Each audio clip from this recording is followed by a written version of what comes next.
La crise sociopolitique qui sévit au Soudan du Sud depuis 2013 ne semble guère ébranler les populations. Les comédiens s'adonnent à des spectacles pour la paix en abordant divers sujets relatifs aux dirigeants, à la politique en général, aux communautés et à l'économie chancelante. Une façon pour eux de pousser des centaines d'habitants à se pencher sur la situation que traverse le Soudan du Sud, tout en espérant faire envisager aux populations la paix en lieu et place des conflits, à travers l'autodérision.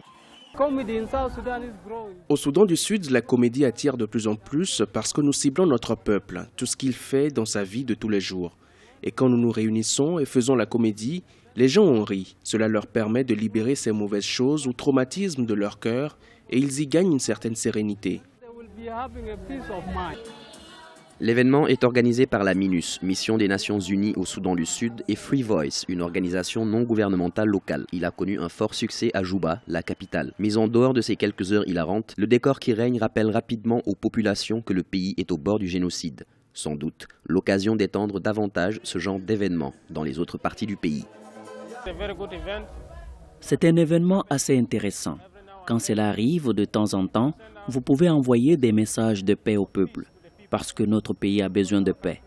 Ainsi, de tels événements sont très importants si la MINUS peut le faire dans différentes villes.